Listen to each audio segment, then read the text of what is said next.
everyone, it's me, Beeps. Today we are going to be resuming the Twilight saga. I'm going to be finishing the first book in today's video with all the information about it. If you haven't seen part 1, go ahead and watch that. I'll have the card at the top so you can go click on that and then come back to here. I have learned a lot of things about that setup, so maybe not this video you'll see it too much, just because I think I've learned how to summarize it better than what I was doing, which was just going through the books with my annotations. I've learned that I just have to take notes and summarize it, so I have a handy dandy notebook now. So for our next book we're going to be reviewing, which is going to be Legendborn, I think it's going to be a lot more smoother, but just hold tight until then.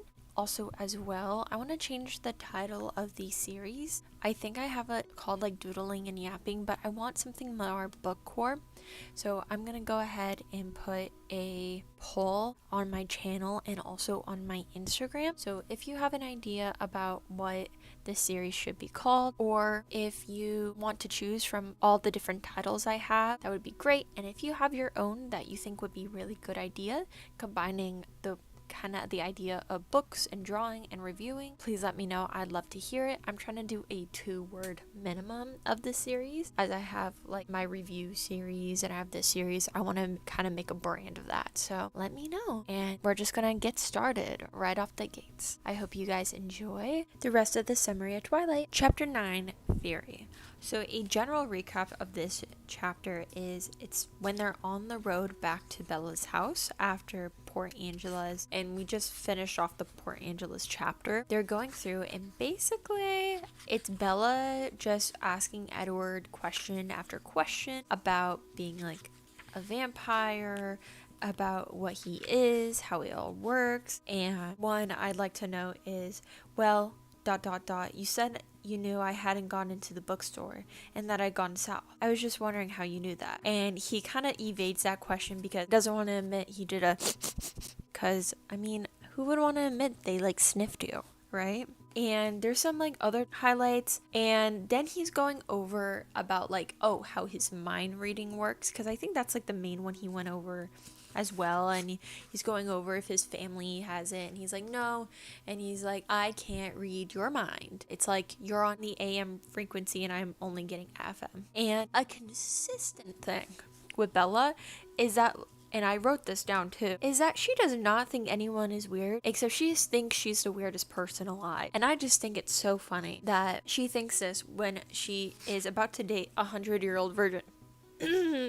Anyways, she then brought up Jacob's family, I don't even want to try to pronounce that the tribe Jacob's from, and like, hey, they warned me about this.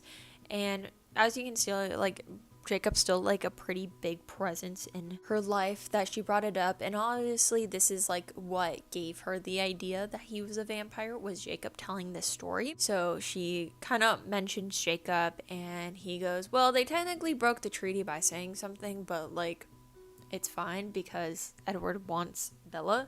So he's like, that's aight. And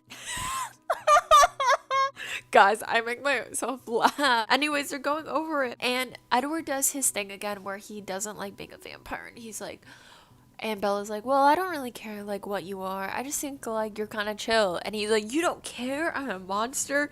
And my note literally said, no one tell Edward about the monster fucker community.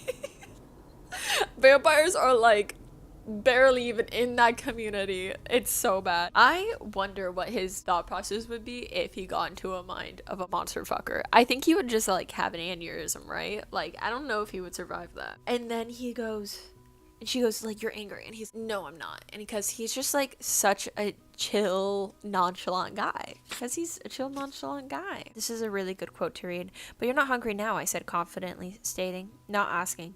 Why do you think that? Your eyes. I told you I had a theory. I've noticed that people, men in particular, are crappier when they're hungry. And that's what I'm like, what did you live before you came to Forks? Because like she lived in a single parent house and her mom had boyfriends. So like how much men was her mom doing like, not casserole, carousel around with? because it must have been a good amount. There, Bella starts crying because he starts rejecting her because he's like, I don't want to hurt you. And she just starts crying because she doesn't really care. And then she gets home and she's just like, whoa, I got home. And Jessica literally calls as she gets home and goes like, so you made it home. And she goes, okay, are you gonna tell me what happened? Girls a tea, girls a tea. Literally how Bella gets out of this and tries to find a lie is going, yeah, Charlie can hear us, so let's talk about it tomorrow on Trig. And she's just like, I get details. Oh, and this is where the most favorite part of the whole book comes from. About 3 things I was absolutely positive. First, Edward was a vampire. Second, there was a part of him, and I didn't know how potent that part might be, that thirsted for my blood.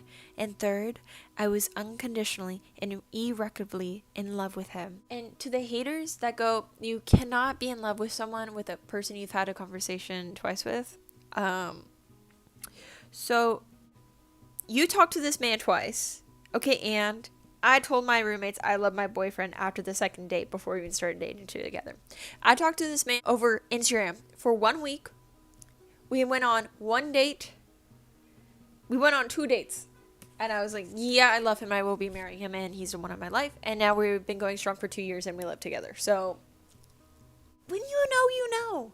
And I thankfully didn't have to deal with the teenage drama vampire bullshit, but you know, you know. And we're in chapter 10. We are making record fucking time, people. Okay, so like little pause. I don't know if I am as unhinged in the first part, or if I just got more unhinged while I was doing this. But like, I just wanted to say, one, I'll go over the contents later, but like, you can't control her mind like the government. What was I referencing? Okay, we'll go over it. So, chapter 10 is called Interrogations, and it starts off with Bella waking up, and she's like, I don't know if what I just happened was like a dream or not. And so she wakes up and she's just like, oh my god, was it a dream? Was it a dream? And then she looks out her window and there's a shiny Volvo in the parking lot. And I'll read you the quote. It was such a thick fog that I was a few feet down the driveway before I realized there was a car in it. A silver car. My heart thudded, stuttered, then picked up again in double time. I didn't see where he came from, but suddenly he was there, pulling the door open for me. Do you want to ride with me today? He asked, amused. By my expression, he caught me by surprise. Yet again, there was uncertainty in his voice. He was really giving me a choice. I was free to refuse, and a part of him hoped that for that. It was vain hope. Yes, thank you. Okay, I thought that was like really cute. Anyways, they're just like talking, and okay, I also need to comment on this because this like kind of pissed me off.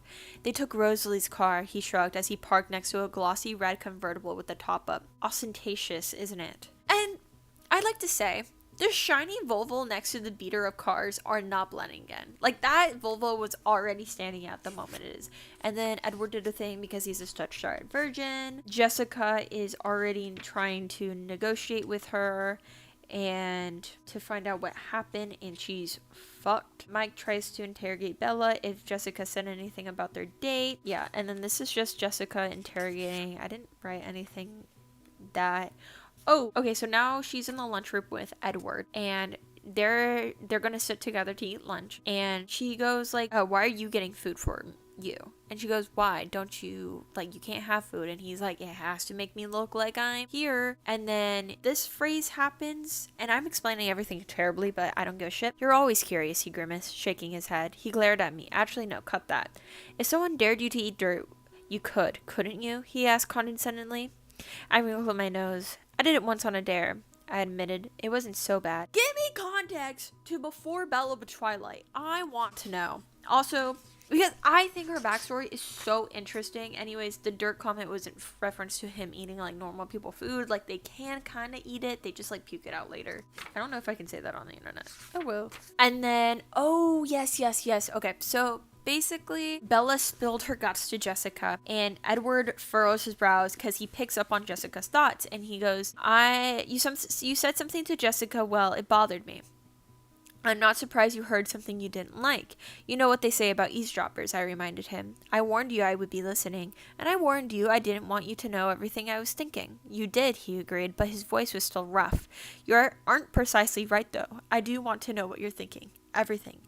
I just wish that you wouldn't be thinking some things, and that's why I commented, you can't control her mind like the government, and honestly, period. Blah, blah, blah, blah. Bella's really scared he's gonna say goodbye when he's saying something else. Don't worry, Bella, that's what book 2 is about. Then they're just arguing about, like, each other is. Basically, they're arguing because Bella's like, I don't care if you're a vampire, I still want to be with you, and they're doing the long argument they've always had. Then they're going to Seattle instead of going to prom, so the conversation changed. Edward said he would drive his car because it would get better gas mileage, and Bella said, no, we're going to drive my car because I told Carly we were going alone. And he goes, please tell Charlie you're going with me. I want to make sure someone knows you're safe. And she goes, well, no. Well, mostly because when I told Charlie I was going to Seattle, he specifically asked if I was going alone. And at that time, I was. If he asked again, I probably wouldn't lie, but I don't think he will ask again. And leaving my truck at home would just bring up the subject unnecessarily. Also, because you're driving frightens me. And it's just a prime example where Bella does not respect her parents' authority, as she was never raised by her parents. She was the parent, so she doesn't respect their authority at all. And then she says, with Charlie, less is always more. And oh my god, look, record timing. Chapter 11. Okay, maybe I just choose a annotation that makes me laugh out loud when I like read, because it's been a while since I annotate the book. So maybe I just choose a annotation that makes me fucking There's so many though. Okay, the one that made me fucking just bark my shit out is Billy is like, what is this dumb bitch doing flirting with a vampire? Okay, we'll move on. Okay, so chapter 11, it's after lunch, so Edward and Bella go straight to lab class, and they're going to be watching a movie today. And the tension is tensioning. My little innocent babies don't know what to do with themselves. I was suddenly hyper aware that Edward was sitting less than an inch from me. I was stunned by the unexpected electricity that flowed through me, amazed that it was possible to be more aware of him than I already was. A crazy impulse to reach over and touch him, to stroke his perfect face, just once in the darkness, nearly overwhelmed me. I crossed my arms tightly across my chest, my hands balling into fist. I was losing my mind. My eyes, on their own accord, flickered to him. I smiled sheepishly as I realized his posture was identical to mine, fists clenched under his arms, right down to his eyes, peering sideways at me. Oh, they match each other's freaks so much. Anyways. Okay, I can't read that one out. Well, I said monster fucker, but I can't say he instantly nutted. I guess so. Okay, we're moving on. Edward left in a hurry, and Mike caught up to okay, so after the movie they didn't say a word. Instead he walked her to gym and then left once she was at gym. Mike then, so now she's in gym, Edward isn't in her gym class. She paired up to do some team exercise, and Mike volunteered to be her partner because he's a fucking stan, if anything else. He then was like, so you and Colin, huh? And he's like, I don't like it. He then says, I don't like it, he murmured. You don't have to, I snapped. He looks like ... like you're something to eat. And all I gotta say, small towns don't know people are into it. Again, monster fucker, guys. Monster fucker. I don't know how to bleep the monster fucker out, by the way, so this is gonna be fun. She then overthinks the whole situation about her and Edward, and she's like, by the time I walked out of the gym, I had just about decided to walk straight home without even looking towards the parking lot. And I just love her so much because that is so relatable. Like, I'll still be with my boyfriend, and I'm like, he hates me. We have an apartment together. Just us. I don't think he hates me. So, that's a little funny. Guys, what the fuck was I writing during this? He apologized to Bella for scaring her, and he explained about hunting. Oh, because he mentioned him and Emmett were gonna go hunting, and Bella asked if she could come, and he instantly said no and kind of scared her about it. And she was just like, that's fine. And then they're just looking at each other's, and flickers of electricity that I'd felt this afternoon began to charge the atmosphere as he gazed unrelenting into my eyes. It wasn't until my head started to swim that I realized I wasn't breathing. When I drew in a jagged breath, breaking the silence, he closed his eyes. Bella, I think you should go inside now. And my comment to that was, demisexual Edward gets it up for the first time. She goes home and she goes to bed. She doesn't really do anything important. And that night, Edward stared at me in my dreams, as usual. However, the climate of my unconsciousness had changed. It had thrilled with the same electricity that had charged the afternoon, and I tossed and returned relentlessly, waking often.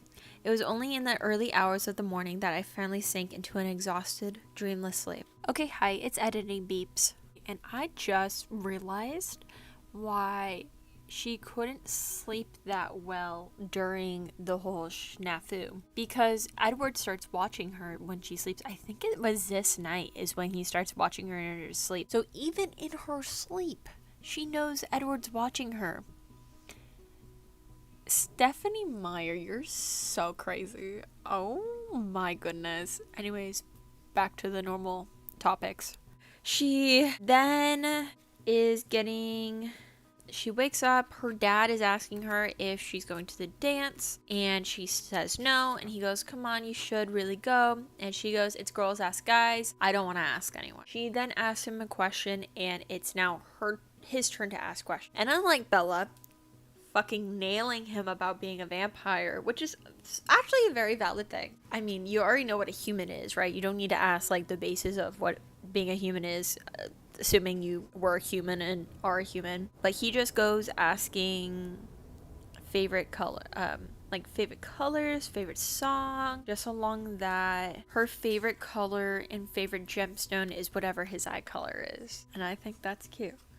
I'm not that quirky. My favorite color's red, and my boyfriend's eyes are not red. It's brown.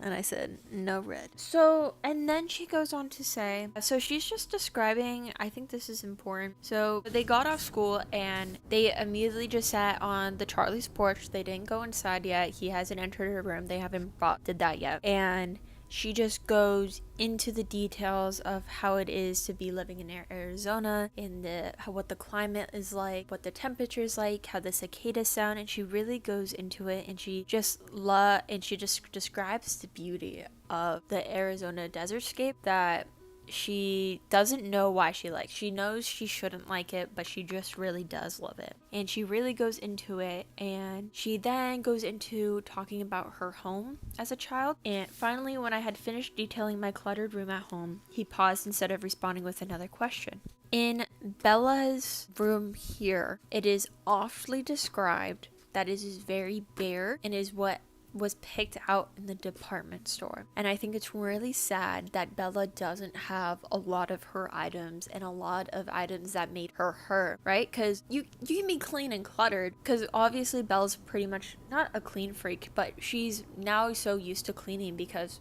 that's what she had to do with both her parents, right? So she's a pretty clean person, but you can have a lot of items as a clean person. And obviously she's showing that she had a lot of items and she had a little personal trinkets, and that she doesn't have any of them with her. And I think what's worse about all of this is not that even there is no mention any part of the book, not when spoilers for the ending of the book. I don't even know how you don't know the ending if you are at this point, but not even when she goes back to Arizona because she almost died because of James.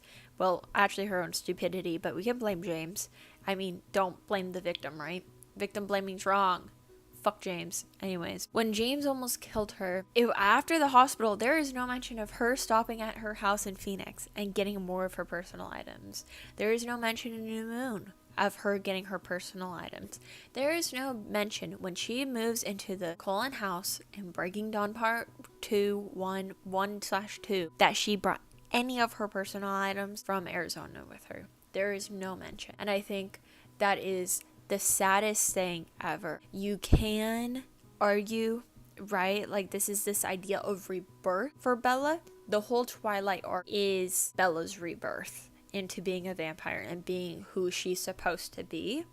and her gaining all this confidence and her just transforming into this beautiful person she is meant to be inside and out. But I do think at the end of the day, her not having her small items is just so sad. They then said that's the book title because he goes, it's Twilight, so I also have to say that. But yeah, so I really thought that was so sad to me. She kind of kicks him out because she doesn't want Charlie to find out, and he's lingering a little bit because he's playing by like the minute before Charlie gets here, and then he hears the complication, and it's Billy and Jacob. And Jacob was climbing out of the car. Bella smiled at him, and she understands what Edward meant by another complication, and she's pretty sure Billy recognized Edward by looking at his eyes, and Billy was not happy at all. Me, when I make a coffee at 8 p.m., but instead of loving it, I get the egg. Okay, so chapter 12. So Billy comes back home. They're not in a gay relationship. Billy comes over to Charlie's house, and Charlie's super excited. And this is what left me a little like jagged. Then I stood in the door, watched anxiously as Charlie and Jacob helped Billy out of the car and into his wheelchair. Wait, am I stupid? Guys, I literally added her because I thought that they were talking about the stairs. But okay, in the movie, it is. I feel like Charlie would have a ramp installed for Billy because he's been in a wheelchair for a while and that he's his bestie. She also slips because she is so nervous about this whole interaction and calls Charlie instead of Dad. Jacob tries to make small talk with her, and she's just kind of tweaking a little bit. Jacob starts bringing up the car she was in, and she's just like, can you shut the fuck up? And finally her dad is like, okay, so who is it? Jacob's bringing up whose car it was, and Bella's like, no. And eventually she caves and she goes, it's Edward's colon. And Jacob laughs and goes, no wonder my dad was acting weird. It was because it was Jacob. She immediately goes, you don't think he would say anything to Charlie about me hanging out with Edward? And he goes, no, because the last time my dad said something negative about the colons, your dad, like, said, shut the fuck up, essentially, like, got pretty mad at it. So he's like, I think you're safe there. But she was so nervous, she basically sits with Jacob and Billy the whole time, watching the game with Billy and Charlie to make sure Billy didn't say anything. He didn't, and Charlie invites him to go and watch the next game. Charlie, after they leave, finally tries to talk to Bella, going, hey, how was your day? Back and forth. The topic of boys got brought up because she mentioned she played badminton, and she said she won all 4 rounds, and he's like, no the fuck you didn't. She goes, well, I was teamed up with Mike Newton. And he's like, why don't you ask Mike Newton for a dance? She's like, no, he's dating my best friend Jessica, can't ask him to the dance, and you know I don't dance. This also really got me. So oh yeah, he muttered, then smiled at me apologetic. So I guess it's good you'll be gone Saturday. ... I've made plans to go fishing with the guys from the station. The weather's supposed to be real warm, but if you wanted to put your trip off till someone could go with you, I'd stay home. I know I'd leave you here alone too much. Dad, you're doing great, I smiled, hoping my relief didn't show. I never minded being alone. I'm too much like you. I winked at him, and he smiled his crinkled-eyed smile. And I think the saddest part about this is that they both hate being alone. And I think that is the saddest part about this, is she hates being alone and he's being alone. And I think Bella always being isolated and being alone is what brought her to Edward, because it was the first time she felt like she wasn't alone with someone. She went to bed, she slept really good, and Charlie comments how excited she is, and then he leaves. Bella gets in the car with Edward, and there's a hint to Edward sneaking into Bella's room and watching her sleep already. They're just talking about, he wanted to know about the people in her life. So wanted to know about Renee, her hobbies, what they did to their free time together, and yada yada yada. He asked about any boys she dated, and she replies no. So you never met anyone you wanted, he asked, in a serious tone that made me wonder what he was thinking about. I was grudgingly honest. Not in Phoenix. He pressed his lips together into a hard line. She's such a master flirter. Anyone who says otherwise, shut up. So he's basically like, this is your last chance to tell Charlie, I'm taking you to Seattle tomorrow. This is your last chance. And she goes, nope, I think I'm good. And he goes, what if you don't come home? And she goes, I have no idea.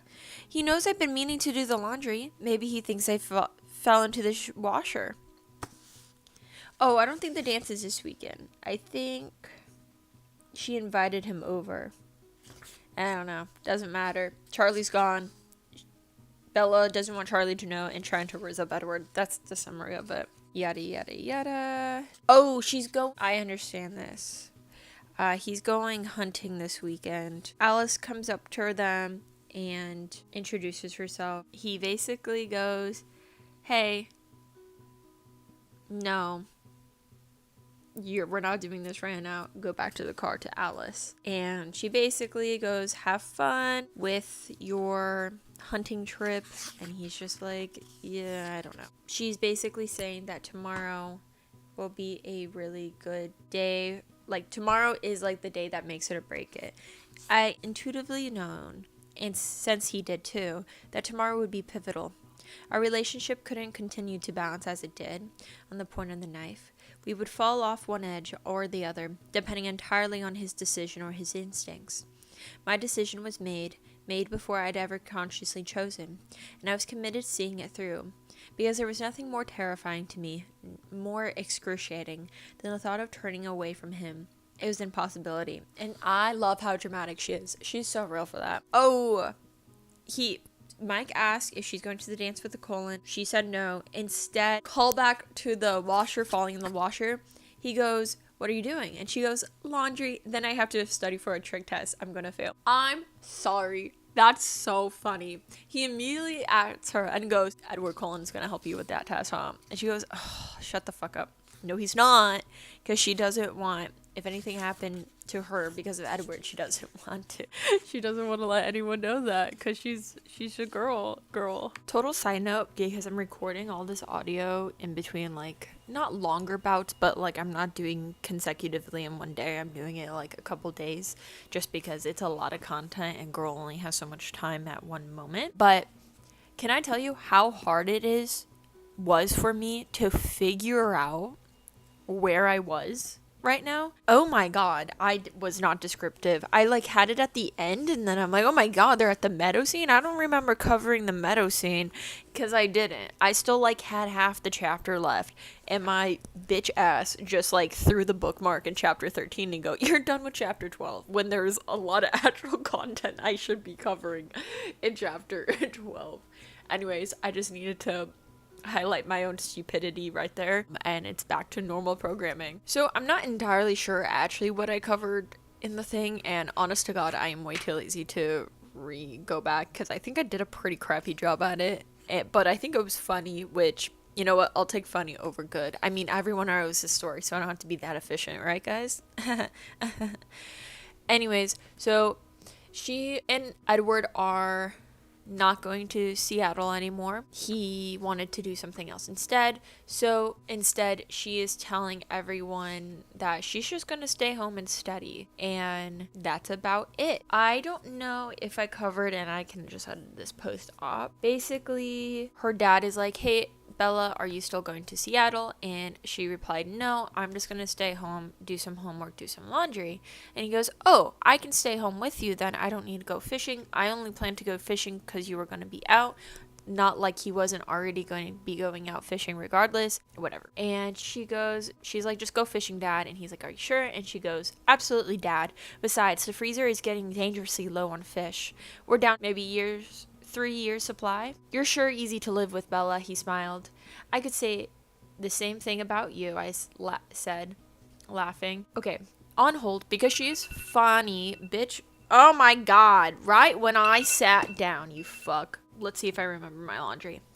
Anyways, but this is the part that's so disconcerting, is that, like, at least a little bit, I will give some lax to Charlie in the fact of, like, he has never been a parent. So, like, he doesn't know how to parent, obviously, because he's not parenting his kid. He's just like, oh my god, you are easy to live with. You're not roommates, she is not your maid. She is your fucking daughter. Act like it. I will say this again, and I will say this over and over and over and over and over and over and beat the dead horse. Book Charlie, terrible parent. Movie Charlie, great parent. After that, she just does chores, and then she is realizing that she's about to go on a date with Edward tomorrow and be completely alone, just him and her. And she is so nervous. Not nervous because he could really kill her. She's nervous because she's going on a date alone with her little boy, and it's kind of a secret. So to make herself go to sleep, I knew I was far too stressed to sleep. So I did something I'd never done before. I deliberately took unnecessary cold medicine, the kind that knocked me out for a good 8 hours. I normally wouldn't condone that type of behavior in myself, but tomorrow would be complicated enough without me being loopy from sleep deprivation on top of everything else.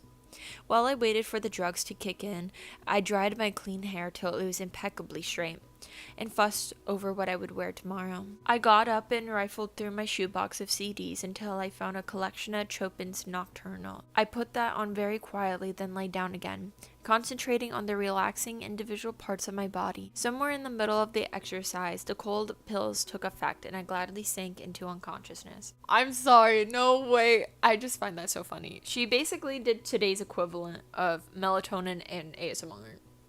Honestly, right there. And she's so real for that. As an ASMR girly herself, she's real for that. Sometimes you gotta do what you gotta do. But the unnecessary cold medicine and her acting like it was like such a taboo did tickle my stomach. You should not be taking cold medicine if you don't need to, obviously, but like out of like everything a teenage girl could be doing, that is like the least of my concern, honestly.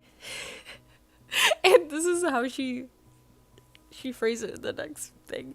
I woke up early, having slept soundlessly and dreamlessly thanks to my gratuitous drug use. She cracks me up. So she ate breakfast and she got all ready and she's so anxious and stressed, and then she sees him and she immediately calms down going, oh, why was I so stressed? And she opens the door because Charlie's already gone because he went fishing early in the morning, and he goes, good morning. He chuckled, and she goes like, oh, what's wrong? Like, did I dress inappropriate? And he goes, we match. She laughed. I realized he had a long, light tan sweater on, with a white collar showing underneath and blue jeans. I laughed at him, hiding a secret twinge of regret. Why did he have to look like a runway model when I couldn't?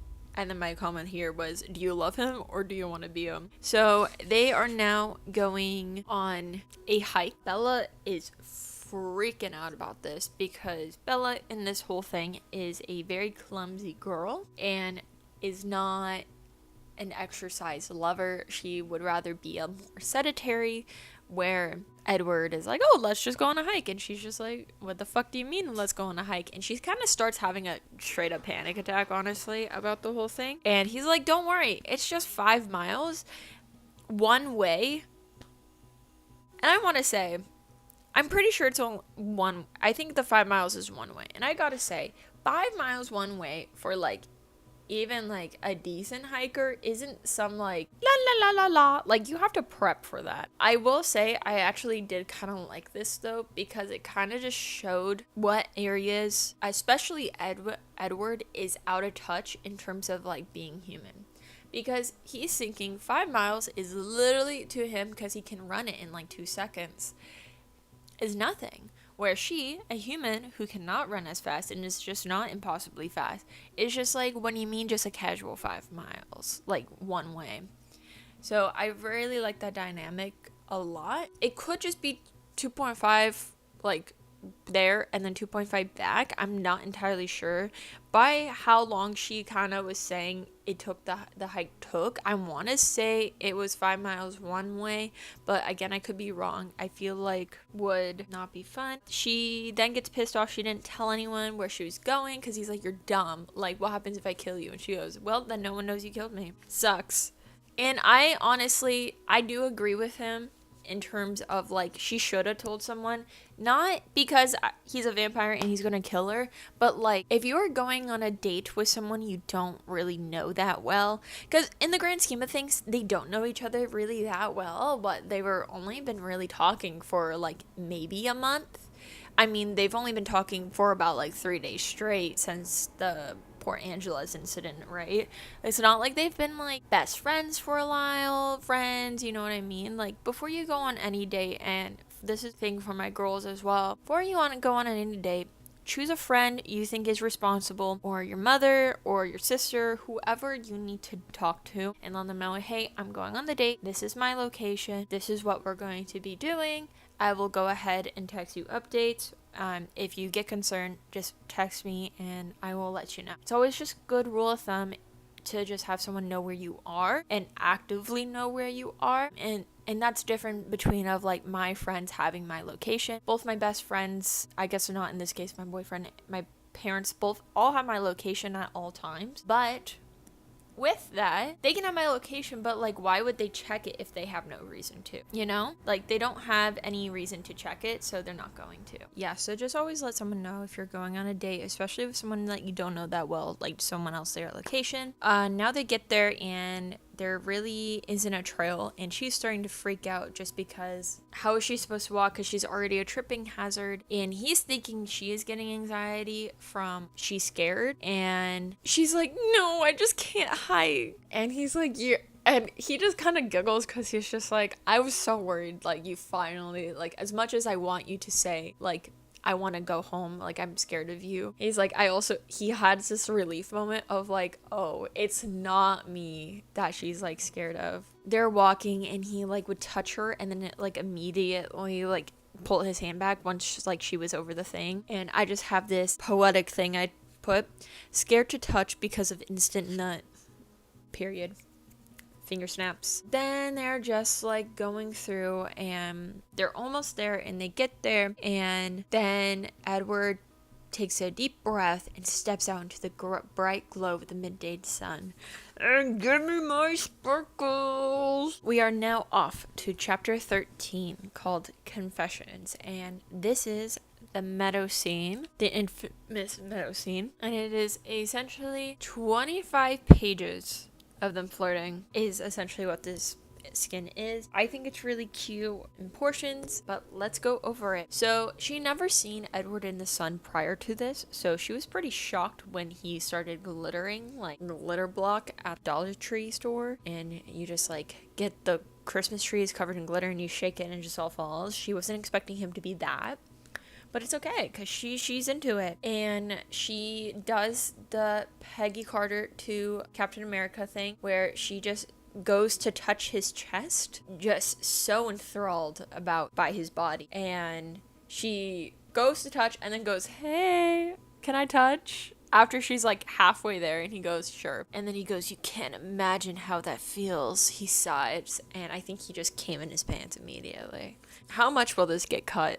Who knows? She is very forward. She leans straight into his body. She's inhaling him up and down. And he's like, what the fuck? Get away from me, you creature. And I just love how virgin she is, honestly. Oh, and then this causes him to go on a tantrum. And basically, within one page, he tries to scare her, then goes, no, don't be so afraid, baby girl. And I'm just like, shut the fuck up, Edward. Shut the fuck up. And he's like, I shouldn't want you, but I'm a selfish creature. That's what vampires are, and no one wants. Fuck off. Just fuck off, Edward. Oh my god, he's landing such a baddie.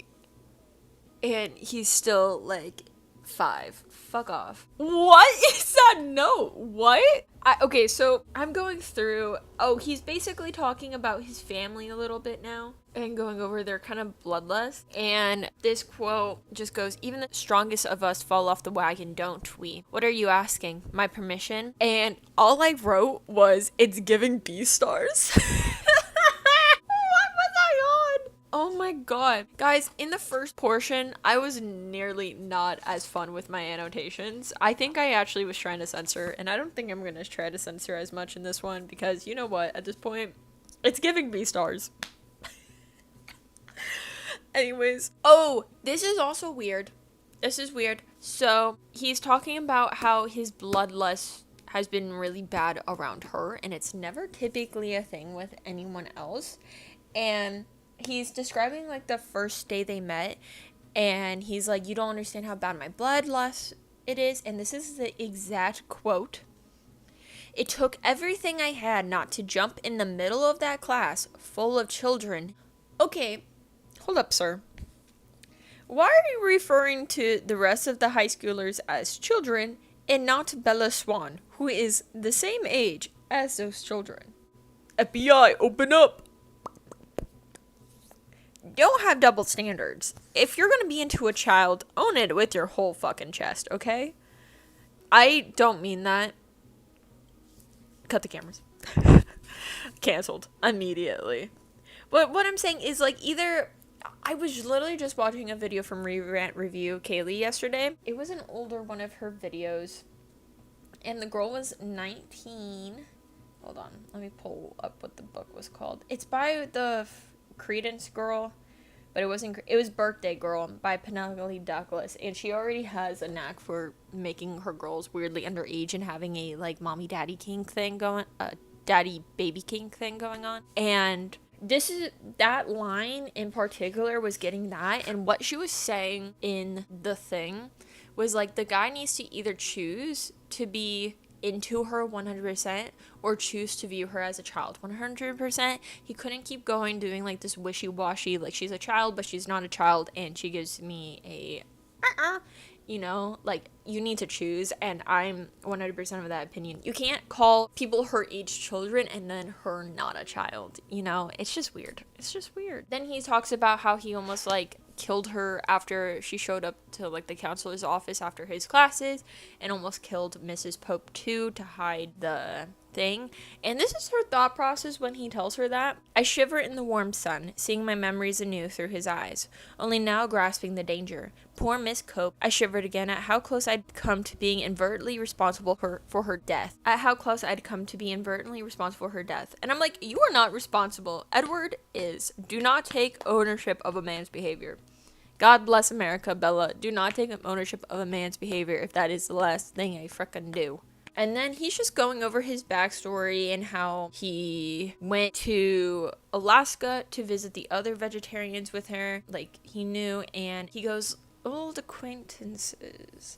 And I'm like, just say the situationship with your chest. Just say situationship with your chest. He then obviously comes back from Alaska to Forks, renewed. He's hunted, and he makes sure, especially when he's hanging out with Bella or anytime he is around Bella, that he's well fed so he doesn't pounce on her. But he says the more he hangs out with her, the more confident he gets that he won't kill her.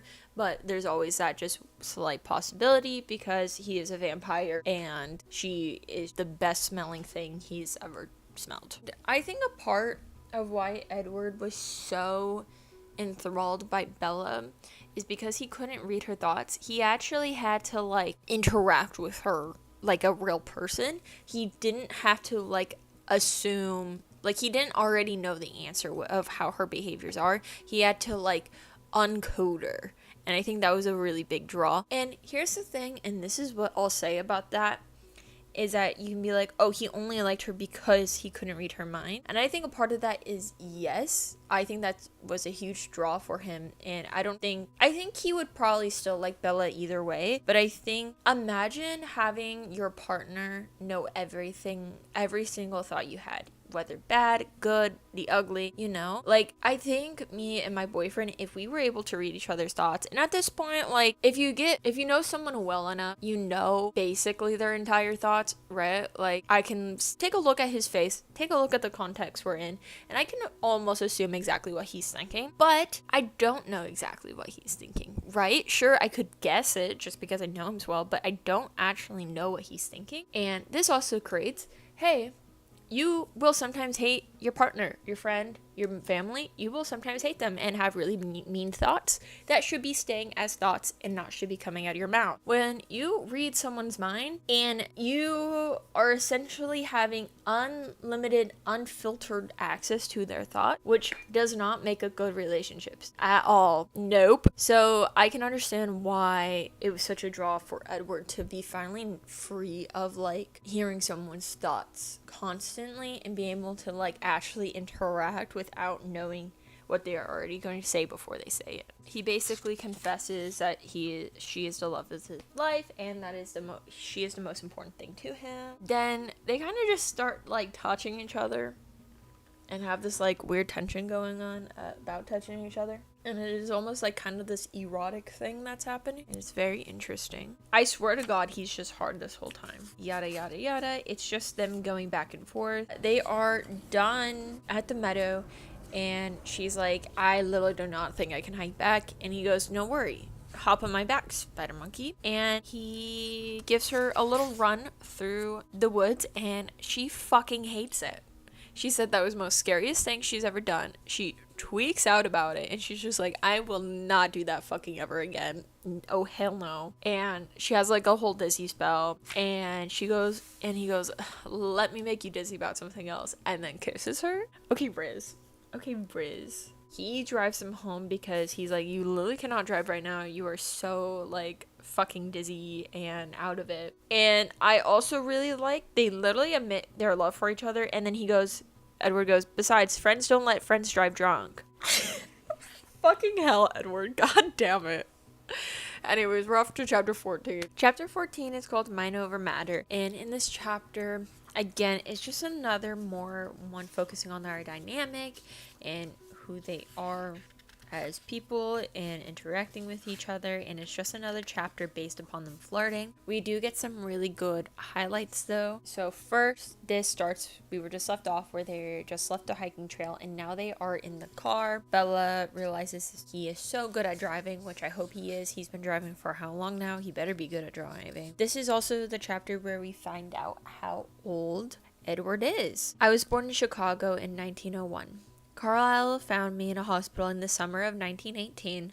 I was 17 and dying of the Spanish influenza. And then she asked like, oh, do you remember much? And he goes, I don't remember it well. It was a very long time ago and human memories fade. That also makes me think about like, how is Bella going to view their relationship in, let's say, 100 years due to the changes of her human memories fading. Now she's kind of asking soft questions about the change.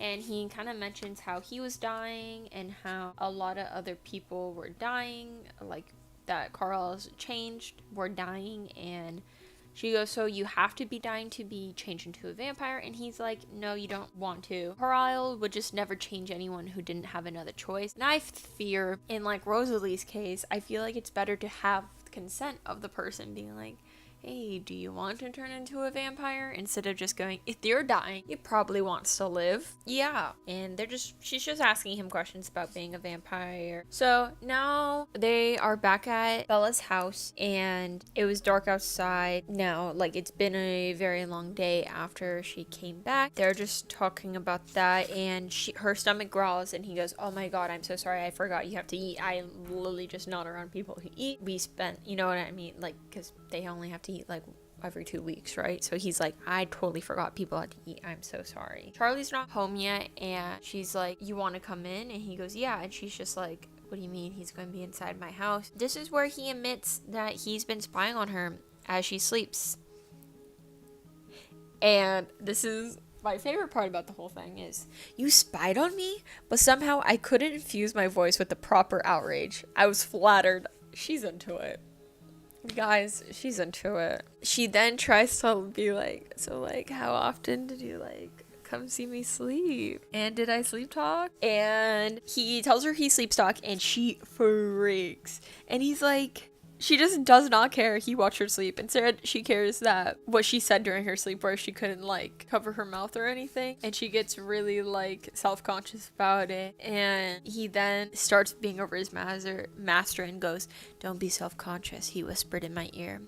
If I could dream at all, it would be about you, and I'm not ashamed of it. Then Charlie comes home and Edward just disappears. Charlie asked how her day was, if she could prep him some food, and just kind of casual talk about it all. And she's like, hey, I'm just gonna go bed early. And he's like, you look like very keyed up. And she's like, do I? And he goes, it's a Saturday. And she just didn't respond. She goes, so do you have any plans? And she goes, nope. Then from there, he disassembles her car so she can't leave and sneak out because he was convinced she was gonna sleep out. But she comes into her room, sees Edward there, and she goes, okay, like, let me go change. And let me me have a human moment. So she goes to the shower, she goes scrubs off everything, and now she's regretting because she has like holy pajamas, and she's like, God, I wish I had my Victoria's Secret like pajamas. And I think I can include it here going like, little did Bella know, the holy pajamas are peak relationship wear. Now they're just asking questions about everything, and he's like, I've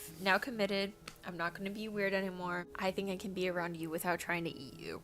And she goes, that's great. And they're just kind of flirting. I call him an incel. I think that's fair. I don't think I need to explain that one, to be honest. So he talks about like how they stay in longer in what places. And they're like, yeah, Rosalie and Emmett will be going off to get married soon in Forks. And she goes, so like, we can get married? And I'm just like, she is my type of freak. She is my type of freak. Edward is trying to like be like, I love that you're this type of freak, but like that's not gonna be possible for us because you're gonna be human and I'm not. And she's like, well, I'm gonna be a vampire. And he goes, no, you're not. And then she just falls asleep on his chest. Chapter 15, the Cullens. So Bella wakes up and she doesn't realize what's happening, and suddenly everything floods back to her.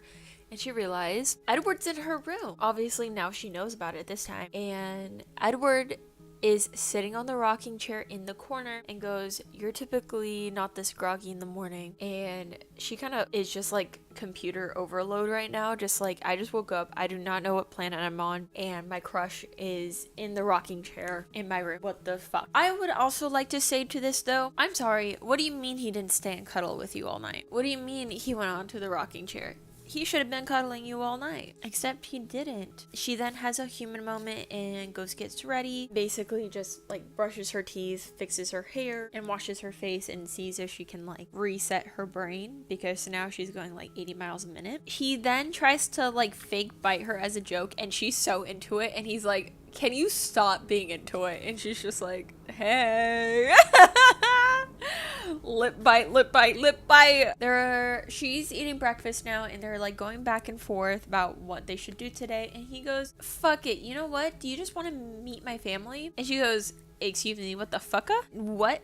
And she goes, I think your family would hate me. He goes like, don't worry, they're not gonna eat you. And she's like, no, I'm scared your family's just gonna hate me. Like, I'm scared they're not gonna eat me. I'm scared I'm gonna meet them. And now they're like, what? Like, I'm scared to just meet my boyfriend's family. And she's so real for that. They're talking about it, and he's like, so are you just gonna I'm gonna introduce you as my girlfriend. And she goes, okay, are you now my boyfriend then? And he goes, yes. And she goes, that just doesn't feel right to introduce you like that. You're just so much more to me than that. Yada, yada, yada. They're just going back and forth with you. It was actually a really cute scene. He kisses her. So yesterday he kissed her, and she like full on started moving her hands everywhere, lip locked, and today he kisses her, and she literally just passes out. Literally just fucking passes out. And he goes, what am I gonna do with you? And I think that was really cute. She gets ready, and they go to the Edward Cullen house. I think he had gone back for a little bit to the Cullens house to like change his clothing while she was asleep and like tell his parents what was up. And so now she's here, and they're describing the house, which is a really wide open house with a lot of windows. It was right next to the right next to the river. This scene was really odd to me. Carlisle's Esme, Bella's voice broke into a short silence. This is Bella. You're very welcomed, Bella. Carlisle's step was measured carefully as he approached me. And then Esme says, it's very nice to know you. And I don't know why, but like those phrases specifically were just very weird to me. I don't know how he was saying it. It was just very weird. I don't know if it's because it's supposed to be like that, to be like, oh look, they're old-timey phrases. It's like not exactly what we would say now. Like, I wouldn't say you are very welcomed, Bella. I would say, oh, you're always welcome in our house. Like the phrasing, maybe it's not that big of a deal and maybe I'm crazy, but I feel like the slight phrasing here is like very weird and niche. And I think that's supposed to be an effect of like, look, they're older. They don't speak the exact same way as like we do now. Then we have our little Alice bounce down the stairs, giving Bella a kiss on the cheek. She also says hi to Jasper. Jasper doesn't come shake her hand, but he does stand politely near him and giving her like the aura thing, like the relief. And then they walk in, and I actually found this really cute, and this is something I can relate to a lot. I looked away trying to be polite. My eyes wandered again to the beautiful instrument on the platform by the door.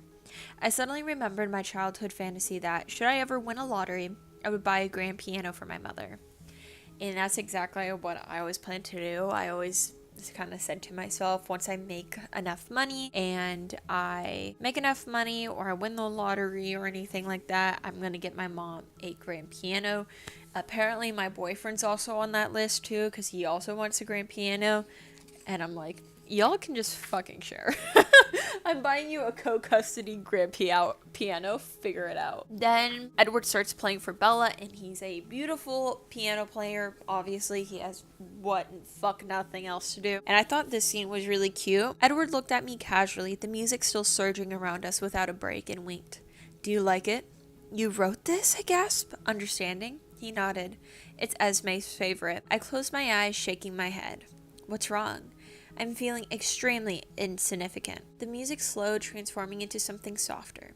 And to my surprise, I detected the melody of his lullaby weaving through the profusion of notes. You inspired this one, he said softly. The music grew unbearably sweet. I couldn't speak. And I just thought that was like really cute. Like he made her a song. Like, guys, I'm sorry. I eat that shit up. I eat it up. This scene is also important. So when Bella was being introduced to the family, Carl and Edward had like a little mind reading moment, and Bella kind of points it out to Edward. She goes, so what was Carlisle telling you before? His eyebrows pulled together. You noticed that, didn't you? I shrugged. Of course. He looked at me thoughtfully for a few seconds before answering. He wanted to tell me some news. He didn't know if it was something I would share with you. Will you? I have to, because I'm going to be a little overbearingly protective over the next few days or weeks, and I wouldn't want you to think I'm naturally a tyrant. What's wrong? Nothing's wrong exactly. I'll just see some visitors coming soon. They know we're here and they're curious. Visitors? Yes. Well, they aren't like us, of course, in their hunting habits, I mean. They probably won't come into a town at all, but I'm certainly not going to let you out of my sight until they're gone. I shivered. My note to the I shivered part was the I'ma get laid shiver. Oh my god, I'm so fucking funny. Anyways, finally, a rational response, he murmured. I was beginning to think you had no sense of self-preservation at all. I let that one pass, looking away, my eyes wandering again around the spacious room. He then eats a tear of hers. He gives her kind of like the world tour, and then they end up going into Carl's office, and he starts showing her a lot of... God damn it, my fucking notes. I'm sorry, guys. And he starts going into the history of Carlisle, and we already know that though. So I did on the note go get this man the sexy leathers. No context. We are now in chapter 16, and honestly, they're in the office.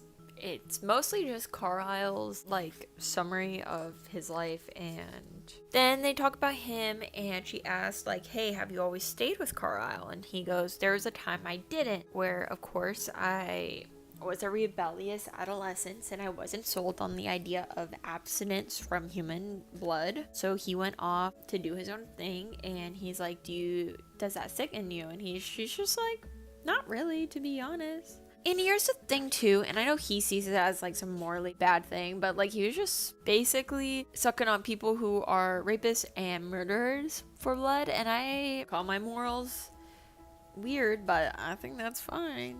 I think that should be happening more. So she's just like, really, I'm not afraid. And he goes, are you really sure?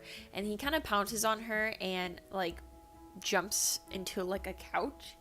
And the whole time she even says it too, like, there is no intention of hurting her. Like, he is completely protecting her. He was just giving her kind of like a jump scare. And she's just like, I know you're not gonna hurt me, and I know you did that just as like a teasing thing. Alice comes in then, and she's like, hey, we're gonna go play some baseball. You should bring Bella, because it's about to go have a thunderstorm. It goes into the baseball scene. So to prep, obviously Bella has to go back home to get the appropriate clothing for the baseball game, and also to tell Charlie that she is going to be with the Cullens and watching their baseball game, and Edward is now her boyfriend. Edward drives her back, and they are now not hit literally, but they are now seeing Jacob and his dad. Why the fuck did I forget his name?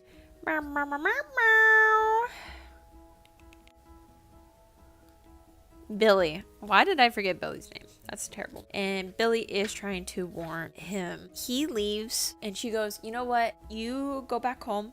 Come pick me up in like an hour. I am going to deal with the situation here, because I think if you're involved, it will just make it worse. I will go talk Billy down his fucking path of terror, get this all resolved, and then we can go play baseball.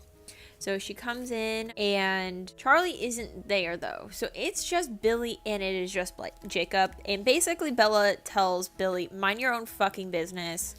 I am fine.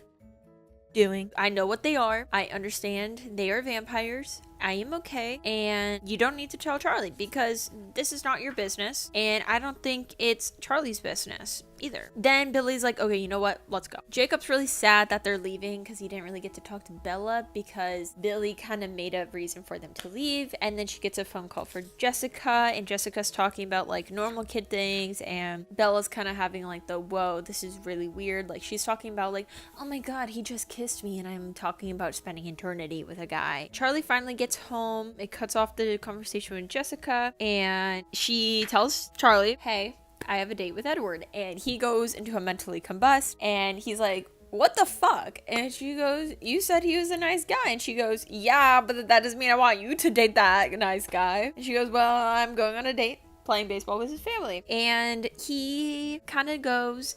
Edward rings on the door, introduces himself, he sits down, and they just have a conversation. He brings the Jeep with them, because it's an off-roading Jeep, and they go off-roading to their destination. And she kind of points out, like, why is there like a harness? And I think it's really cute that there's a harness, because I wonder if it came with a harness, or like he bought the harness for her, because they don't need the harness, you know, for the Jeep. Like, they're vampires, like they're fine. So Edward then, because they have to run to part of the baseball field, Edward basically kisses her, makes her faint, throws her on his back, and then goes. And I think that's iconic. She then sits with Esme most of the time, and she then talks to Esme, and it's this really weird interaction where she goes, oh my god, Esme, you sound like my mother. And I'm like, no, you don't. Your mother's absent. At least fucking Esme's present in these kids' lives. And then she just like trauma jumps. Like, Esme just trauma dumps on Bella and goes, yeah, you know, Coral saved me because my child died. So I tried to kill myself. And I had an abusive husband. And Bella's like, oh, how do I even respond to that?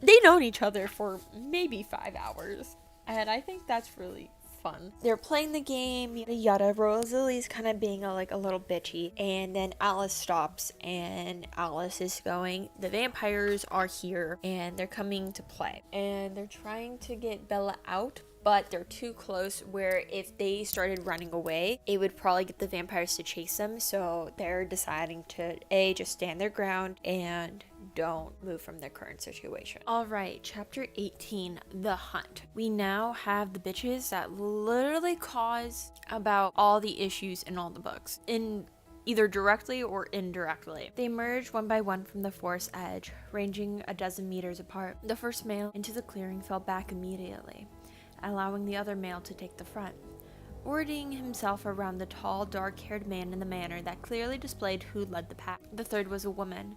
From the distance, all I could see of her was her hair that was startling shade of red. So they come out. One detail I really do like that Stephanie Meyer did is that, like, a lot of times, like, they make these vampires, I mean, she did it as well, right?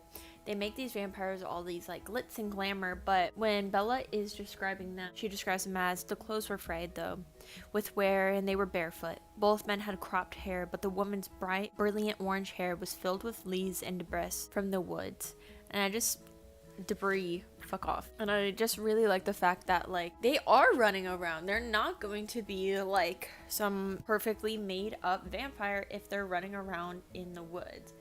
And I think that's a fact that not a lot of people would probably appreciate as much, but I appreciate a lot. They kind of ask if they're able to join the baseball game, and Carlisle was like, actually, perfect. We were losing 2 players anyways. And the wind shifts, and basically James sniffs Bella, and he goes all like about it, and it's giving predator and not in the animal predator way, if you know what I mean. Basically, Edward puts her in the car and was like, we're just gonna go to Brazil. Like, we're just gonna go straight to Brazil. We're not gonna stop anywhere.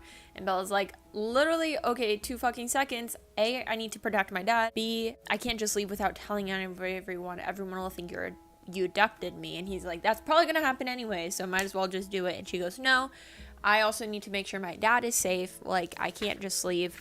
So, and she basically goes, I'm gonna go to my dad, say we had a really big fight, and that I'm gonna go head back to Phoenix to recuperate and wait until her mom is home. And he goes, why are you gonna go back to Phoenix? Your mom, he literally knows you live there, and if he literally takes 2 seconds, he can figure out you live there. And she's just like, he won't expect I actually go to the place I go. Emmett thinks she's right about that. Emmett is just a himbo, and he's supporting her, and basically it ends up they win over Edward, and that's the plan now. So Emmett, Edward, and Bella are gonna go back to her house and now do this plan. Alright, so chapter 19 is literally my least favorite chapter in the whole fucking series. Basically, Bella only thought process on how to leave her dad, how her dad can get her to leave so she can go back to Phoenix, is to basically say the most traumatizing thing her mother said to him when she left for Forks, and I just couldn't do it. They then go about talking about James and how he's a tracker, and once he does something, he has to see it through. Like, that's his like shtick, right? And I said, put that man in an escape room. I have a really funny drawing that I took a photo on my phone, and if I remember, I'll put this in when I go edit. Because Emmett had my door open before the truck was stopped. He pulled me out of my seat and tucked me like a football into his vast chest and ran me through the door. I just thought it was really funny. And Rant comes, and he's like, hey guys, yeah, you're cooked. James is a tracker. He is the craziest vampire I've ever met, and I've been scared of my life since I've been with him, but because he was kind of like the biggest fish in the sea, I went with it, and now I'm gonna dip. I hear you have a vegetarian place up in Denali, and I'm gonna go there because I'm not gonna fight against James. That would be the stupidest thing. She then trades clothes with Esme, and they are now doing a plan where I think Esme, Edward are gonna pretend to be Esme's gonna pretend to be Bella, and then Edward's gonna be with Esme with like an old her jacket that she was wearing that smells like her. Alice and Jasper are going to take Bella to Phoenix, and then Emmett, Carl, and Rosalie are going to watch Bella's dad to make sure the tracker doesn't do anything to him. So chapter 20, Impatience. Bella wakes up and she's really confused. She's in a room, she doesn't really have any memories in it, and it's very like bland hotel furniture. She finally remembers that, oh, I'm in Phoenix. I am getting tracked by a vampire who wants to kill me, and my vampire now family drove me all the way to Phoenix. And she has a memory of Alice. I remembered Alice sitting with me on the dark leather back seat. Somehow, during the long night, my head had ended up against her granite neck. My closeness didn't seem to bother her at all, and her cool, hard skin was oddly comforting.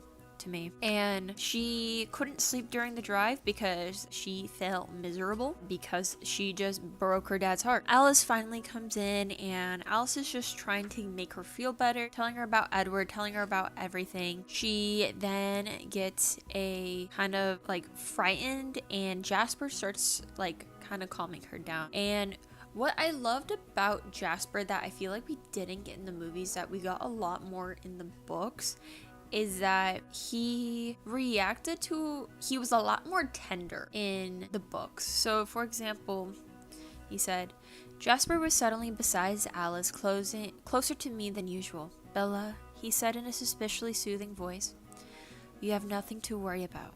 You are completely safe here. I know that. Then why are you frightened? He asked, confused. You might feel the tenor of my emotions, but he couldn't read the reasons behind them. Bella, stop, he interrupted me, his words pouring out so quickly they were hard to understand. You're worrying about all the wrong things, Bella. Trust me on this. None of us are in jeopardy. You are under too much strain as it is. Don't add to it with wholly unnecessary worries. Listen to me, he ordered, for I had looked away. Our family is strong. Our only fear is losing you. And Bella's just racked with guilt about like these almost strangers just risking death and putting themselves in a weird position in Forks just to kind of just save her ass. Like she's like, you guys barely know me. Edward barely knows me. I'm literally a hindrance. And they're like, shut the fuck up. We're gonna save you. And I think especially what worked so well of Alice and Jasper taking her to this hotel is Alice has seen the future, right? She's seen Bella in their future, in Edward's future, and Jasper in her own future, and has this already familiarity and love for Bella that Bella does not yet know. Well, Jasper may not see the future, but he can feel Alice's like emotion towards Bella and how positive and how love and warm it is, and he already kind of understands that's like, this is gonna be one of our ride and dies, not many questions asked, because he's already done it before. That's how Alice kind of got him where he is today. She goes, you are going to be the love of my life, and he just felt the absolute pure love she felt for him, and it was like, yeah, bestie, you fucking know it. So I'm really glad they kind of explored that, because we just didn't get that tenderness at all in like really any of the films. Even in Eclipse we didn't even get it with Japser. It was more just like a They kind of talk about Alice's past, and Alice's then gets a vision. It means like a new vision, and it means the tracker made a plan. She then calls, Edward then calls them, telling them, hey, the tracker's plan has changed, and Alice starts drawing out this scene in her vision, and it's the old ballet studio Bella used to attend when she was young. She then takes a phone and goes, Alice, is that phone safe? Like, I really need to call the house to make sure my mother isn't there. Alice is like, we're not gonna call, because Bella leaves a message at the house saying kind of where she is and kind of everything going on, and her mother doesn't answer, so she just leaves a message and then she goes to sleep. Chapter 21, phone call. So Bella wakes up for her sleep, and she kind of lays in bed for a little bit, hears Alice and Jasper, and she finally goes into the other room. Alice and Jasper were sitting together, and Alice was drawing. So she kind of goes over and she asks Jasper, hey, did she do something again? And she goes again, and she's redrawing the ballet studio, and he's like, it's changed a couple times, but he has come back now to the ballet studio. And the phone goes off. Alice is currently drawing it, and Bella's recognizing the scene, and the quote is, the phone goes there, I whispered, pointing. 2 pairs of eternal eyes stared at me. That's my mother's house. The way that line gives me fucking chills, okay? What the fuck? What the fuck? Oh, it was so good. And then it's Bella being suicidal and want to unalive herself, because she's just like, Let him take me and kill me, please, please, please. Let him take me and kill me, and then I won't be a bother, and I won't be a burden anymore, and I can just finally fucking die in peace, is essentially what Bella's doing.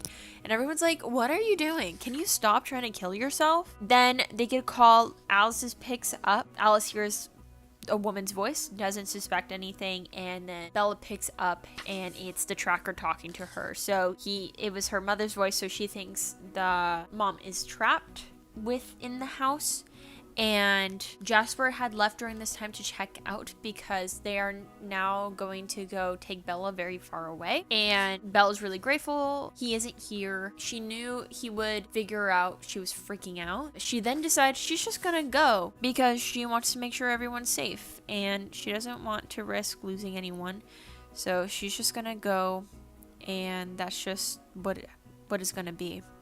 She then writes a letter, and I really like the font they chose because it looks like a handwritten note, and she writes the note to Edward. She does not write a note to her dad. She does not write a note to her mom. She does not write a note to anyone else but Edward, and the note says, I love you. I am so sorry. He has my mom, and I have to try. I know it may not work. I am so very, very sorry. Don't be angry with Alice or Jasper. If I get away from them, it will be a miracle. Tell him thank you for me, Alice especially, please. And please, please don't come after him. That's what he wants, I think. I can't bear it if anyone has to be hunt because of me, especially you. Please, this is the only thing I can even ask of you. For me, I love you. Forgive me, Bella. And then she goes, and then I carefully sealed away my heart as she sealed away the envelope. And I just feel so bad for Bella, and I hope she gets like vampire therapy or something. I feel like she was relatively more confident in breaking Dawn. She kind of gave her confidence, and she doesn't feel like she's a burden on everyone and everyone's family. And I think a lot of that had to do, the fact that she became a vampire. And I think in a way, guys, okay, hold on. I'm going to go on a total soapbox side tangent right now, and you're just gonna have to buckle up because this is gonna be a ride. I think becoming a vampire what solved Bella's body dysmorphia issues. And you might be going like, beeps, she doesn't have body issues, like body image issues. And I would like to say to that, I feel like body dysmorphia, this is from someone who has not had body dysmorphia, okay? This is from everything I've read, and maybe I just take this out because it feels like I'm crazy. I feel like body dysmorphia is not feeling comfortable in your body. It doesn't necessarily need to be the fact of like, you don't like how this certain part of your body looks. It's just a feeling of being incredibly uncomfortable in your body. I feel like that's exactly what vampirism did to Bella. It gave her a place where she did this transition, right? And she finally felt more comfortable in her body. She felt like she was herself, which she never did in her human body. She was this awkward teen, and a part of this you can argue is just, in a way, the symbolism of her growing up, especially in Breaking Dawn. I feel like, and I think a lot of people think this too, Breaking Dawn was her kind of arc about who the person she became as a vampire. Like, she wasn't fully cooked yet, you know? Like, she was still becoming a person, and that was like the final end of her arc. And I think, again, that vampireness really just helped her with her dysmorphia she had in her human body and made her a more confident and self-secured person, and realized, hey, she is loved because she did gain this family which she never had before. And in a way, she kind of gained her father figure back and a new father figure, and she gained this mother figure that she never really had before. And you can argue how efficient all those figures were in her life, but she did gain this new thing that also helped her grow and also helped her have these a new sense of confidence that kind of brought her out to be like the person she is meant to be, and kind of took away that dysmorphia. Okay, I'll go off my soapbox now. Chapter 22, Hide and Seek. So Bella stills despair in her heart, and she goes to Alice and she goes, oh, like whatever. Alice kind of seems like she's lying to her, and they go ahead to the airport and she gives Alice the letter, and Alice asks her a lot of times to like go get breakfast with her, go to the bathroom. And eventually she goes, hey, like it's right before Edward's flight is about to land, and she's like, I need to go because if I stay here and see him, I won't go. She then tells Jasper like, hey, can you go to the bathroom with me? I just need your cooling effect. And she goes to the bathroom. She starts fucking booking it out the door to the other exit. So there's 2 exits in this bathroom. Said, I remember it because I had gotten lost with my mom once. Goes outside, finds a cab, gives him like $100 and was like, I need you to take me here. And he's like, okay, for that amount of money, yeah, I'm gonna take you. And she goes straight to the house in Phoenix. She goes in and she sees it's empty. She goes and no one's there was on the phone that she had called earlier was a 10-digit code, and it's James. And he goes, okay, okay, Bella, good, I'm glad you didn't take anyone with you, I'm really proud of you. I now need you to go to your old ballet studio. That's where I have your mom. And she is running and she falls, she skims her knee, and she's booking it to this ballet studio. And she is also commenting how like the sun was too hot, vast expanse of space was too vast, and how she just wished she was surrounded by her green and forest of home. So she goes in the ballet studio. She hears her mom's voice going like, Bella, is that you? Where are you? And it is revealed that her mom was actually not home in Phoenix, and instead it was a VR player. He took one of the old VHS tapes, he watched them all, found one that kind of had a similar audio of what he wanted to say, have the mom say to her, played that back, and that's how he lured her. He never had her mom all along. It was a VCR tape. And what I like to say to that is that, like, I feel like if Bella saw her old ballet studio, she would like, I feel like Bella's smart enough. Nah, dude. I think actually no. I think if Bella didn't want to kill herself, she would be smart enough. But because Bella does, that she is not smart enough. I also want to say the biggest plot hole about the whole thing is that sure, her mom doesn't have her phone, but like, why wouldn't she have been calling Bella from Phil's cell phone this whole time? Like, wouldn't they both have a cell phone? Like, what? From what I gathered, Phil isn't like a bad guy, and he's very open to the idea of Bella. The only reason why they moved to Florida was because he was going to chase his dreams. It wasn't like he hated Bella. I'm not saying he's the best stepdad either. I'm saying he didn't hate her, and I think he liked Renee enough and liked her enough to be like, hey, like, you can use my cell phone. If Bella had called Phil, this whole thing would have been avoided. James starts recording her, basically going like, oh, this is a new favorite game. I actually am disappointed that you fell for this trick so easy, because he's like, I thought it was going to be a lot longer, and he's like, now it isn't. But he's like, you know what I'm going to do? I'm basically going to torture you and record you being tortured to get a reaction out of you. So he will find the video and want to hunt me down, and we can have this really fun game of tag, is essentially what James says. She hit her head and she's bleeding a lot out of her head, and she loses unconsciousness. 50 pages left. I'm almost done. Oh my fucking god. Okay, we're on chapter 23, The Angel. So Bella is currently unconscious, and she describes being unconscious as if being underwater. As she is underwater, quote, because through the heavy water, I heard the sound of an angel calling my name to the only heaven I wanted. And she's so dramatic, but honestly real. And so through this situation, just because it is first person, Stephanie Meyer, I actually think this was pretty interesting. She kind of tells you everything that's going on. Like, Bella's kind of going in and out of like unconsciousness a little bit, although not really in and out of unconsciousness, because like the one thing I think that could maybe make this scene better is that like there's chunks of this section just missing, just to like kind of show like how much pain she is, because she essentially just wakes up and she's like, ow, that hurts. Okay, good night. And I feel like if you were in this state of pain, you would be going like, oh, you're awake, you kind of hear everything, and then you go back out, and then you're in. Like, but it's like moments only passed, right? Like, you kind of faint and you kind of go through this cycle of fainting. But Otherwise, she is describing Edward sucks the venom out of her. They're destroying James in the background. James is currently dying. They make sure the mom, they're also asking Bella, like, hey, Bella's, where's your mom? Where's your mom? You know, you're worried about your mom. And she goes, she's in Florida.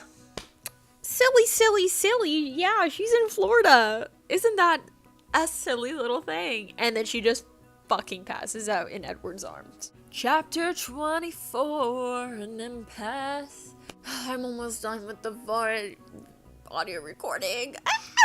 I keep doing this because I'm losing my mind. Bella wakes up and she is in a hospital bed and she is in a lot of pain. Edward comes to her knee and he's like, don't move, you're okay, you are safe, he is dead, don't worry, he tricked us all, don't feel bad, and is just kind of trying to reassure her, especially after she went through this traumatic event. She's waking up with a lot of these injuries and everything. She then automatically, off the bat, is like, okay, so like, he goes, yeah, your mom was really worried. And she goes, oh my god, my mom's here. And he goes, yeah, of course she's here, she's worried about you. And she's like, okay, like, what's her story? Because like, obviously, you didn't tell my mom I almost got killed by a vampire.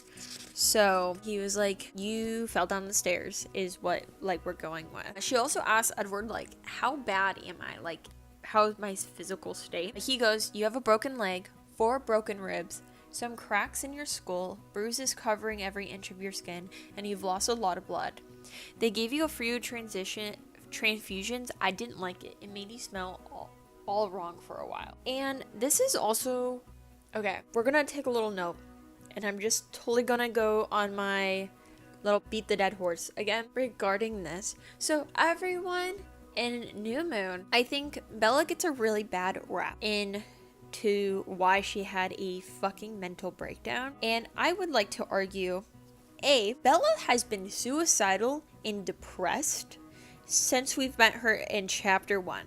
She has not been nothing but more than a depressed little girl who has to parent her parents and has had to become an adult at such a young age due to very terrible parenting and very terrible parents. And so, she is bringing that trauma of her being raised and being parents, to this new relationship, right, with Edward. Edward, especially in the beginning, is not the best boyfriend, which you can argue in certain sense why, right? Because in the end, he is trying to do it for her own good, yada yada yada, whatever.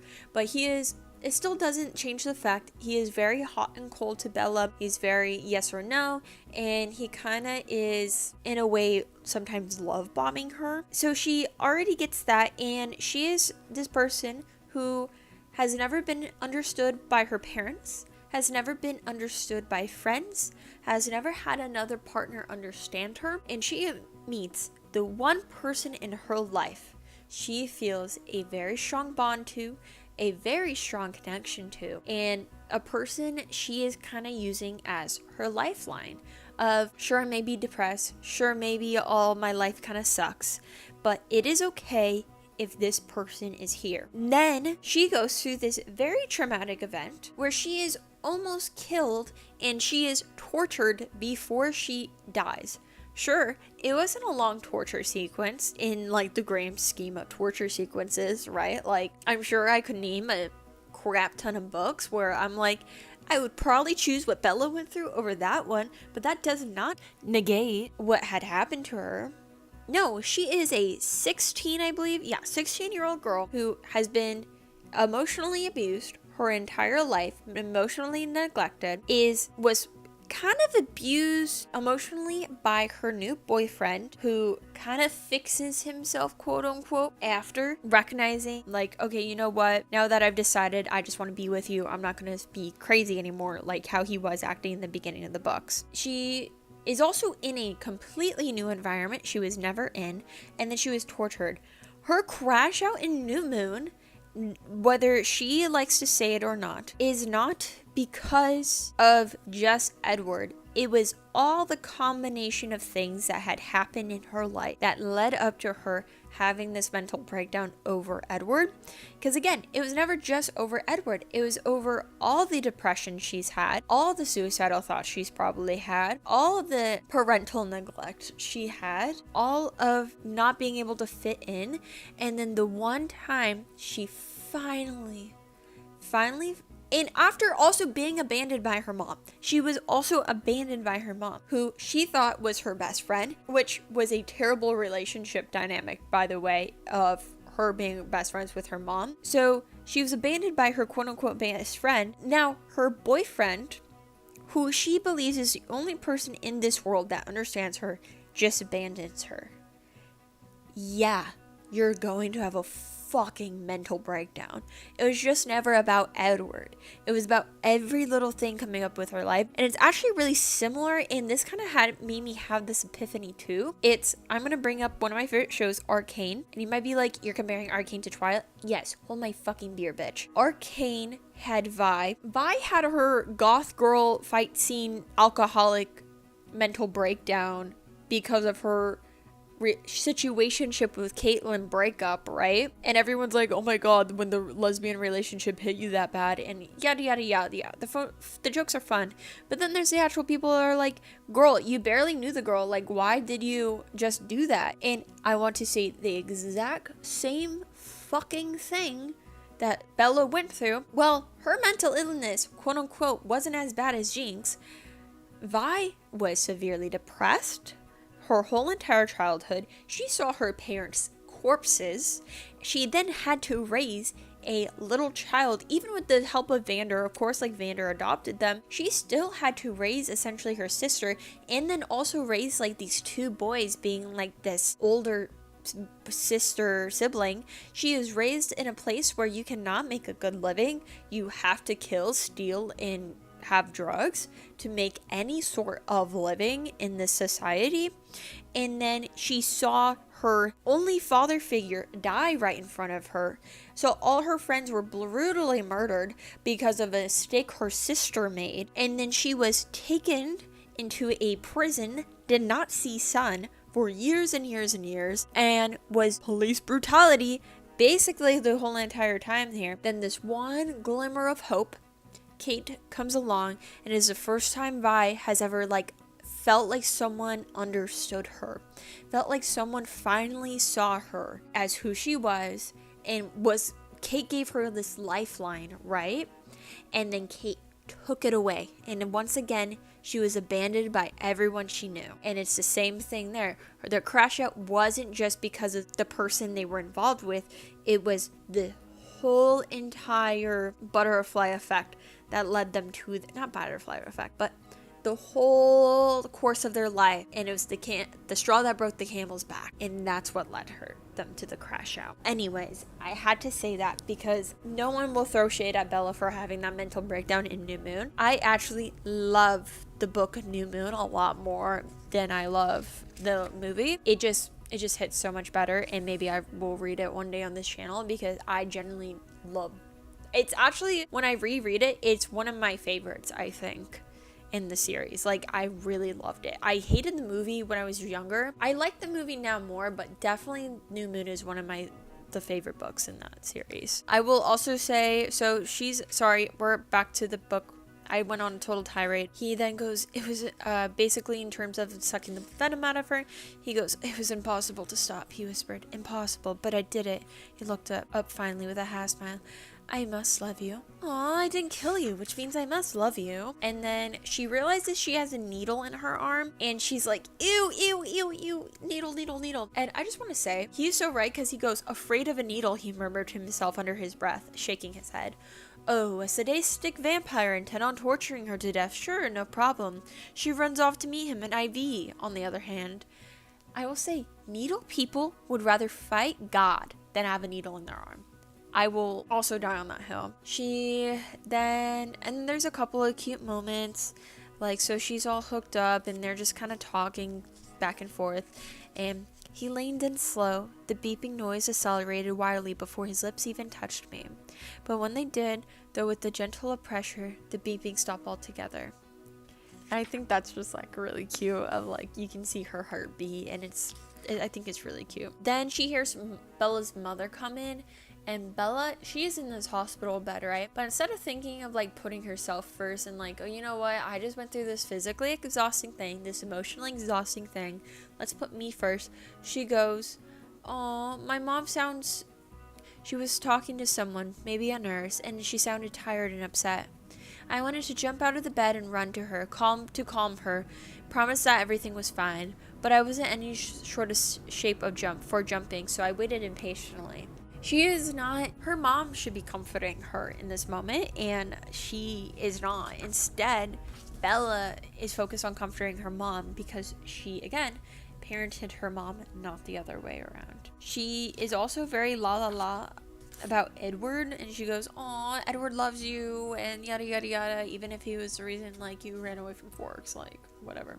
Oh my god, so they're talking, right? Because I'm telling you, she's like, la la la. Well, he seems very nice, and my goodness, is he incredibly good looking. But you're so young, Bella.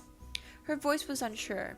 As far as I could remember, this was the first time since I was 8 that she'd come close to trying to sound like a parental authority.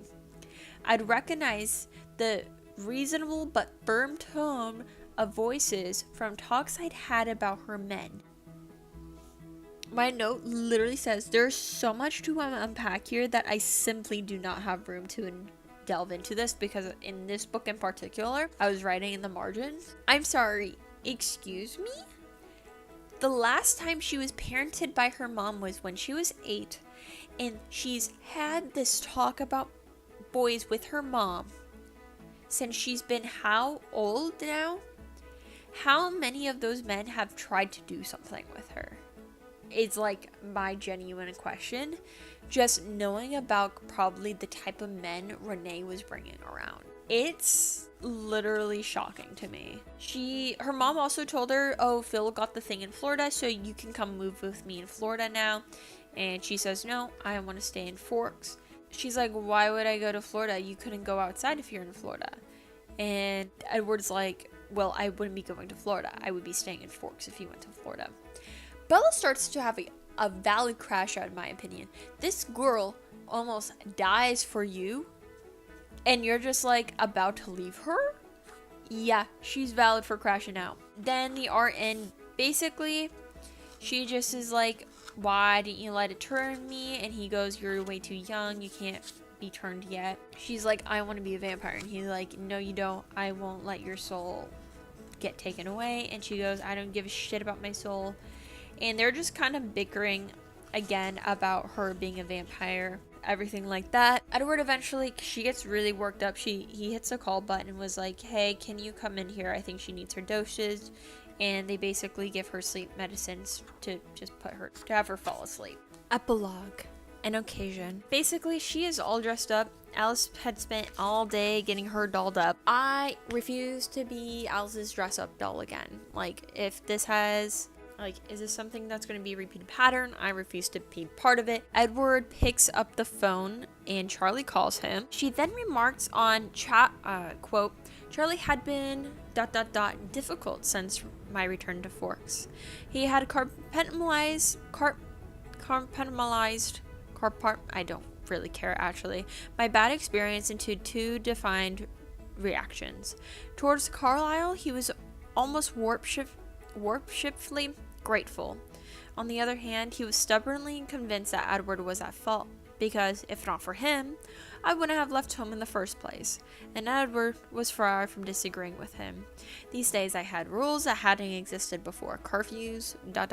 visiting hours, and I'm like, oh my god, he's actually being a parent. That's crazy. That's crazy. Charlie calls and basically says, hey, one of the other kids showed up saying he was taking Bella to prom, and Edward's like, haha, funny, and Bella realizes that Edward had gotten both her and him dressed up to take her to prom, and she flips. She's like, I can't believe you're taking me to prom.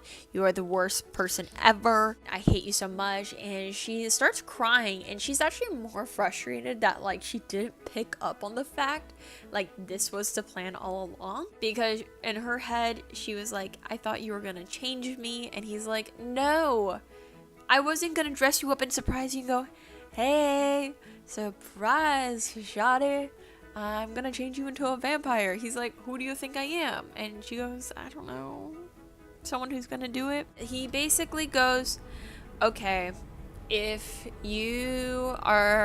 I'm gonna change you, I need you to experience everything that means to be human. So that means going to prom, going to do all the normal teenage things. You cannot let me stop you from doing those teenage things. I actually really like this scene a lot. So they go in, and this is the quote. In Phoenix, they held proms in hotel ballrooms. This was a dance in the gym, of course. It's probably the only room in town big enough for a dance. When we got inside, I giggled. There were actually balloon arches and twisted garlands of pastel paper festooning the walls. This looks like a horror movie waiting to happen, I snickered. Well, he muttered as we slowly approached the ticket table. He was carrying most of my weight, but I still had to shuffle and wobble my feet forward. There are more than enough vampires present. Do you want me to bolt the door so you can massacre the unsuspecting townfolk? I whispered conspiracially. Oh, and where do you fit into that scheme? He glared. Oh, I'm with the vampires, of course. He smiled reluctantly. Anything to get out of dancing. Anything. And I again, this is like the back and forth that I really love about Edward and Bella especially, is that it's funny. Once you get past Edward's self-brooding bullshit, they're funny. Bella is so funny. He then goes, you have a visitor. It's Jacob. And Jacob goes, I am so sorry I have to come this. Dad said he would get me like the missing part to my car if I came and told you this. And she goes, look, I'm not going to be mad at you. Go ahead and say it. I want you to get your present. He basically says Billy's final warning of like, don't mess with the Cullens. Like, see, you almost got hurt because of them. And she's just like, oh my god, whatever. He then tries to flirt with her. Edward and her flirt more. And then they go outside and like kind of hang out outside. More and me staring up at the moon. Twilight again, he murmured. Another ending. No matter how perfect the day is, it always has to end. Some things don't have to end, I murmured through my teeth, instantly tense. He kind of, actually now he goes on to explain why he wants her to experience this human thing. This part's really good, and they're going back and they're kind of using Twilight as this metaphor as to like everything end. He kind of goes up to her and he goes, so like, hey, are you ready to be a vampire? So ready for this to be an end, he murmured, almost to himself. For this is the twilight of your life, though your life has barely started. You're ready to give up everything? It's not the end. It's the beginning, I disagreed. And it took me this long to realize this is why Breaking Dawn is called Breaking Dawn, because that's Bella's new beginning, right? It's when she transformed into the person she is today. And it's kind of embarrassing how long that took me to figure out. She doesn't turn her, but he goes, I will stay with you. Isn't that enough? And she goes, no. Basically, they say, I love you so much. And he kissed, and he leaned down to press his cold lips once more on my throat. And we have finished the book review of Twilight. My thoughts and feelings on this. Twilight for me, I don't care how bad, quote unquote, it is or whatever. It's always going to be a 5-star read for me. I find a lot of comfort in this book. And overall, my thoughts and feelings are kind of the same. This is definitely one of my like happy, like if I am like struggling in like whatever I'm doing in life, or I want to get back into reading because I'm in one of my phases where I'm not reading as much, Twilight is definitely a book. One of the 2 books I always pick up, and I do hold it near and dear to my heart. I truly do love it so much, and it's just one of those books that's always just gonna be with me. I do want to say, well, I do say that, and I do love the book at all. I think I found out a lot through like annotating it and really going like thinking about it and thinking like kind of deeper, because typically, just so you guys know, when I read, I'm a speed reader. I do not take weeks on a book. The only time I do that is if like I'm not in a reading mood, or typically with audiobooks I'll do that. Like I take a lot longer just because it's harder to find quote unquote the time, which is ironic considering I listen to read, rant, review videos or book review videos in the time between where it's like you could be audiobooking. but I don't know. I have to be in the right headspace before audiobooks, but those are the only books I don't eat up right away. But normal books, I do eat up a lot, and because I was annotating this, it took me a lot longer to get through than actually I thought it would, to be honest. And it made me really kind of think more, just because I was more looking for things to annotate, right? I'm going into it of what is my commentary on this, and then also because I was kind of going through it more thoroughly, I was pointing out things that I didn't necessarily pick up before, even if it was something to pick up that wasn't really that oh wow type vibe, if that makes any sense. I want to thank you all for watching this video. So this is the end of my review for Twilight. My next book I'm going to be reading is Legendborn with a witch illustration, so I'm so excited to start that. I've started reading and annotating the book, and I have the annotations a lot easier, so it'll make the process a lot smoother for the both of us. I also want to say, if you like what I'm doing on this channel, I'm also going to be making just normal book content and then also art content. And if you're interested in either of those, please subscribe and like to my channel. I hope you guys have a wonderful day. Because the review is over but the time lapse isn't, I do not want to ruin your enjoyment of watching this piece. So you can go ahead. I'm going to have some music in the background. You can just relax and finish watching that time lapse while you go ahead and do something else. And if you don't want to stay around but you still want to see what the finished piece will look like, I will have a timestamps listed below, or a card. That way you can just skip straight to what the finished piece looked like. I hope you have a wonderful day, and I will see you guys later.